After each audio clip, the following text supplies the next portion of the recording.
يعني إذا فتحت باب شغل في الدنيا فتح لك أبوابا أخرى. It says if you open a door of work in the dunya, or distractions, let's call it a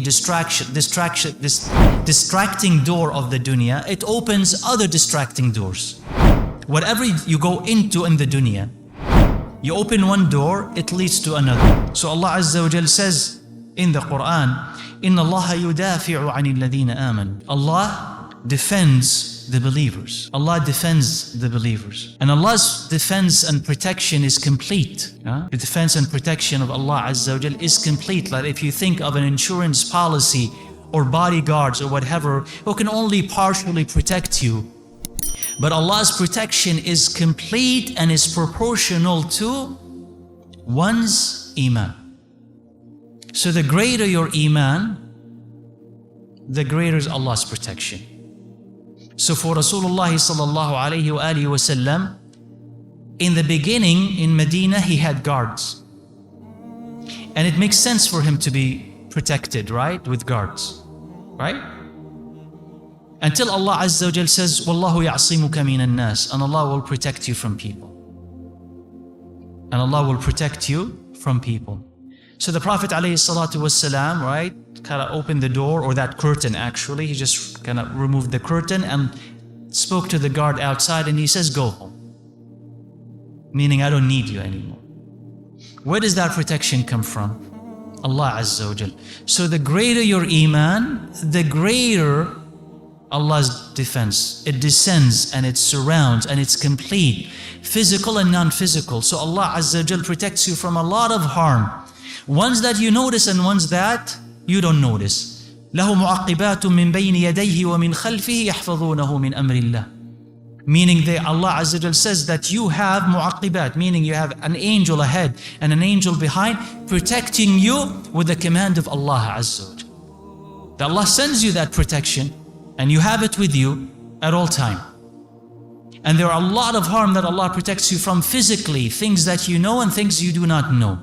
And Allah also defends you emotionally, psychologically, spiritually. Just think of the fact that you have the Quran to ground you in understanding that whatever happened is destined and whatever lost can be compensated, and that you could rely on Allah Azza wa Jal all the time and you can talk to Him all the time. So Allah Azza wa Jal, when He sends iman, patience, tawakkul, forgiveness, generosity to your heart, love between you and the believers, that is all Allah's protection. And part of that protection that Allah wants from you or for you is protection from the dunya. Because too much of it will pollute you. Too much of it will take away your iman. يعني إذا فتحت باب شغل في الدنيا فتح لك أبوابا أخرى. It says if you open a door of work in the dunya, or distractions, let's call it a distracting door of the dunya, it opens other distracting doors. Whatever you go into in the dunya, you open one door, it leads to another. Not only one, several. You open one of them, it leads to several others, and it doesn't stop. The more money you have, the more that you have to worry about it. The more that you have to spend time protecting it. The more that you have to spend time defending yourself because of it. The less you have, the more time that you have to Allah Azza wa Jal. Now, does that preclude being rich? You could be rich, but you don't be preoccupied with the dunya. You could be rich, meaning that I could have it or I could lose it. I have it for Allah Azza wa Jal and I spend it for Allah Azza wa Jal, but it's not dominant in my heart. It does not make me and it does not break me.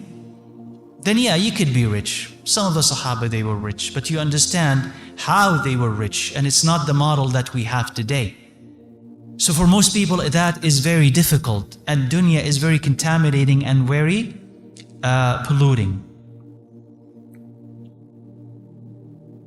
So, but if we understand that having less of it, as the hadith indicates, that having less of it could mean or be interpreted as a love of Allah Azza wa Jal manifesting itself in your life, because He's protecting you from distractions and protecting you from disbelief and from hypocrisy and from being a servant of the dunya. If you interpret that loss as love of Allah Azza wa Jal, you could really easily be content with whatever you have, even if you don't have a lot. Because what replaces it is an intense feeling of the love of Allah Azza wa Jal and His protection and His involvement in your life, guiding it and steering it into the right direction. So if it's between the two, Iman and Dunya, and Allah wants to give you Iman, should you not be content with Iman instead of desiring more of a thing that will vanish ultimately? So having that in mind is beautiful.